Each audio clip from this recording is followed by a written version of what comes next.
به نام خداوند که در قلب‌ها محبت را آفرید. تمنا نوری هستم، استاد مضمون ریاضی شما. این مضمون را به شکل آنلاین به شما تدریس می نمایم. خدا کند که از این مضمون استفاده مفید نموده و در زندگی روزمره‌تان از آن استفاده نمایید. کرونا را جدی بگیرید، در موقع ضرورت از ماسک، دستکش و مایع ضد عفونی کننده استفاده کنید.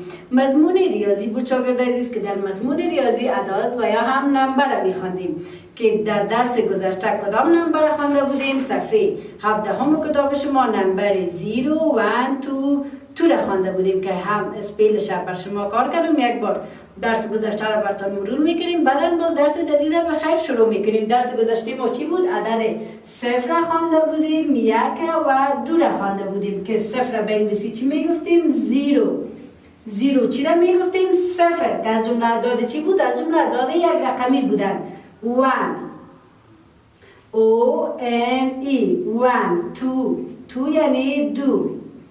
این بود شاگرد عزیز درس گذشته تان که خوانده بودیم. خدا کنه یاد گرفته باشید و کار خانگی که بر شما داده بودم انجام داده باشید. درس امروز ما هم چی را میخوانیم شاگرد عزیز؟ Writing numbers 3, 4 and 5. امروز هم 3 نمبر را میخوانیم. کدام 3 نمبر؟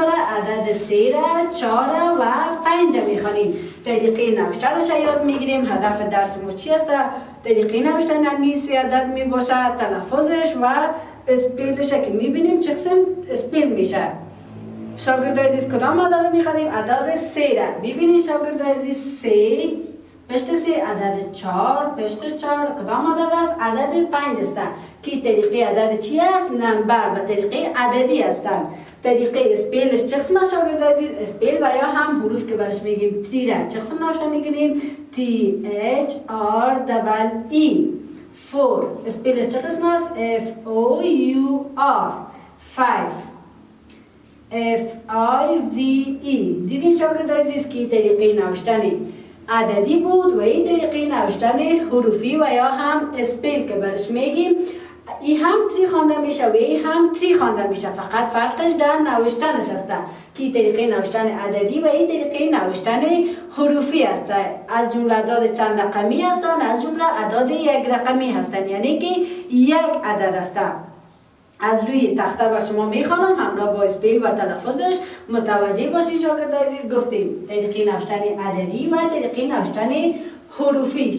این هم 3 خوانده میشه و این هم 3 خوانده میشه، فرقش در نوشتنش است.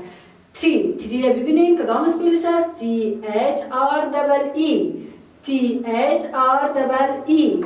دیدین شاگرد عزیز اسپیلش است T H R E. اسپیلش چه قسم است؟ T H R E 3 یعنی به معنای عدد 3.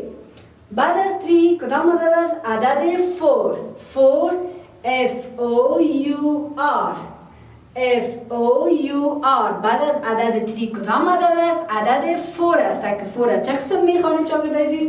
اسپیلش ببینید F O U R F O U R عدد 4 F O U R. بعد از عدد 4 یعنی عدد 4 کدام عدد است؟ عدد 5 است که عدد 5 چه قسم میخوانیم؟ به انگلیسی چی میگیم؟ 5 به معنای عدد 5. اسپیلش چه قسم است؟ F I V E F I V E عدد 5. اسپیلش چه قسم است شاگرد عزیز؟ F I V E که امروز کدام عدد را خوانده بودیم؟ عدد 3 و یا هم 3 به انگلیسی چی میگیم؟ عدد 3. طریقه نوشتن چه قسمی بود شاگرد عزیز؟ طریقه نوشتن عددی بود که قسمی طریقه نوشتن عددی و این طریقه نوشتن حروفی و یا هم اسپیل. این چی میخوانیم شاگرد؟ میگیم 3. بدری چی میگیم؟ 3. به انگلیسی برش میگیم 3 یعنی عدد 3 که از جمله اعداد چند رقمی است، از جمله اعداد یک رقمی هست که بعد از عدد 3 کدام عدد است؟ عدد 4. عدد 4 به انگلیسی چی میگیم؟ عدد 4 به انگلیسی 4 به معنای عدد 4. این طریقه نوشتن چی است؟ عددی است که از جمله اعداد یک رقمی است. اسپیلش ببینین FOUR FO و UR.